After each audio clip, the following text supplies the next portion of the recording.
Hey, what's going on, everybody? Welcome back to the channel. If you're new here, just want to take a second to please ask if you can hit that subscribe button, hit that bell, hit the like. Let us know what you think of the channel. And today we're going to be getting into another great review, so we will see you then. Peace.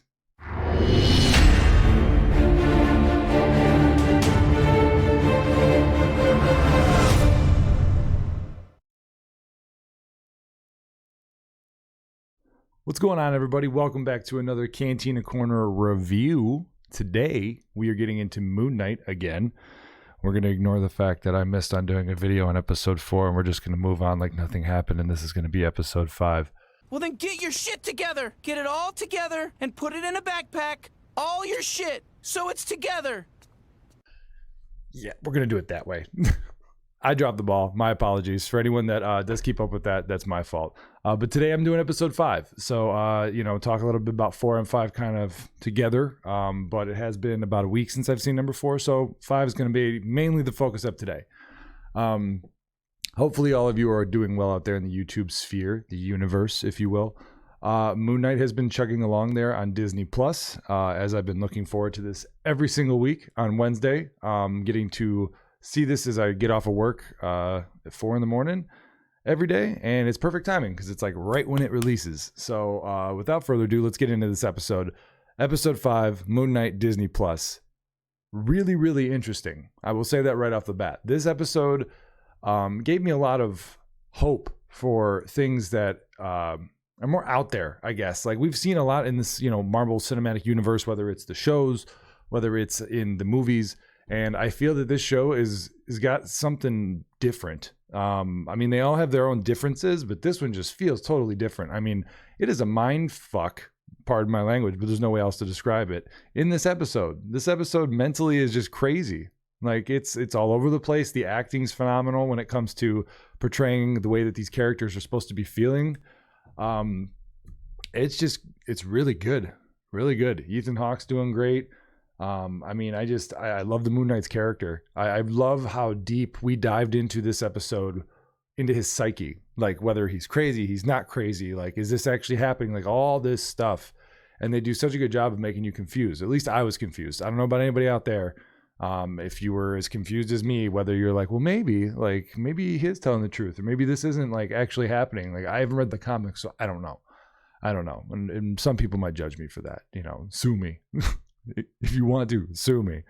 I like being blind when I go into these things, to be honest. And it's been fun. I mean, right when we left off at the last episode in number 4, we get that big hippo that was dressed in all the Egyptian garb, just saying hi and then them screaming. And it's like, I had no clue what the hell that was about. Fast forward in episode 5 that we're discussing. And you come to find out that she's almost like the farrier of the dead. In different religions or lore of different cultures and things like that, kind of like the boat rider to Hades, to hell. It's kind of like that, only it's got a little bit of a difference here where, when they find out that they're split and all that, and they get on the boat, and basically the boat driver, or this this Egyptian god, the hippo, as you can see. Oop, we do that right? Wait, I got it right there. Such a professional right there, as you can see, whoop, in that picture. This Egyptian god is like the fairy of the dead, and she basically tells them, look, you need to find like your center. You need to be whole because we're weighing your hearts. It has to weigh out with the feather on the scale, which I find is a common theme in this show so far. Everything seems to be judged or judgment.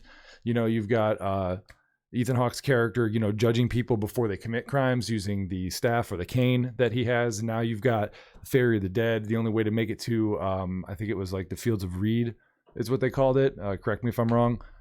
You have to be judged. And I find that interesting. It's a very common theme, and I like it. I really do. It adds tension to the show. It really does, because, obviously we always assume that the hero is going to get through, or even if something bad happens, like, they find a way around it in the end. That's like a common theme in any movie. It's like Hollywood stereotypical bullshit, but it still adds good tension where I feel it in the scene. Like, I know that he's probably going to be fine, or, they're going to get out of it somehow, because otherwise there'd be no more show.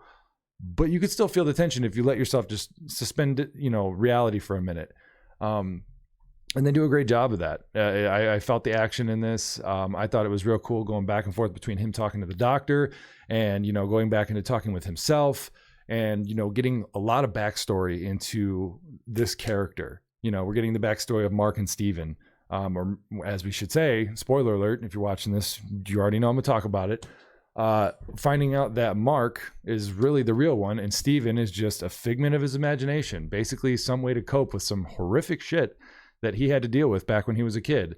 And it was really cool and, kind of disturbing when you're using that type of setting that they discuss with like his mother and, how he accidentally had his brother killed when they were like, cave diving when it was raining. And she said, you were supposed to take care of him. And then she basically blames it for him, blames him for the rest of his life. And you get to see Steven figuring that out. And when we talked back on the hearts being balanced with the feather on the scale, you're watching Steven and Mark become one in that moment. Like that's that entire process. That's what they're getting at.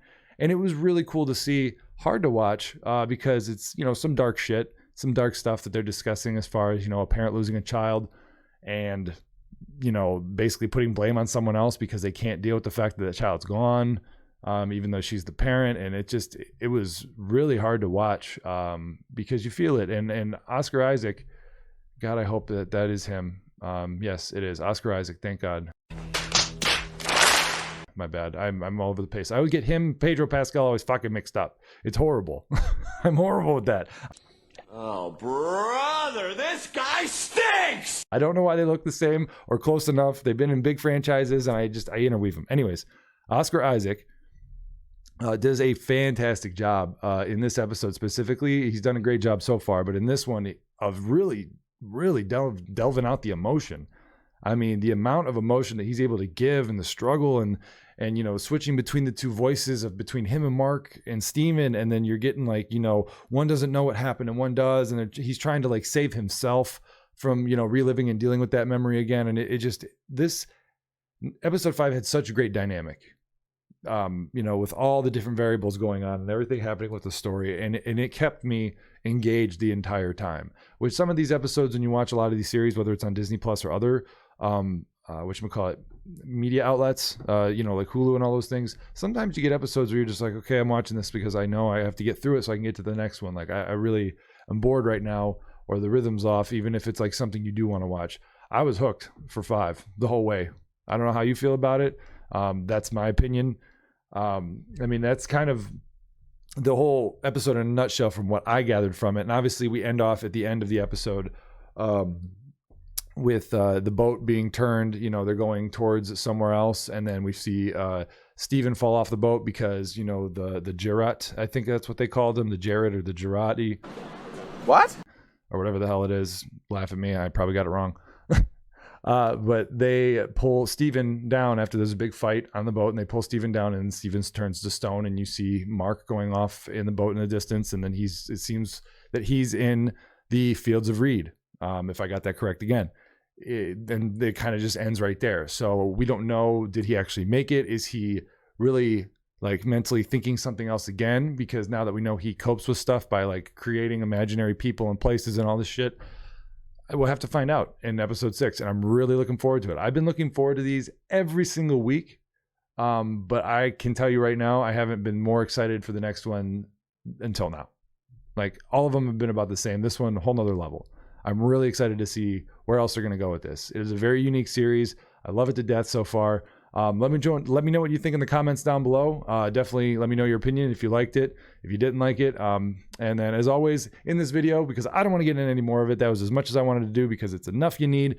Definitely, if you haven't seen it, go watch the episode. If you're watching this before you watch the episode, fucking shame on you because you're ruining things. But hey, I'm not your father, or your mother. You do what you want. It is what it is. But either way, if you're here for any other reason, I fucking love you for it. You guys take it easy. Hit that subscribe button, hit that like button, and we will catch you in the next one. Take it easy.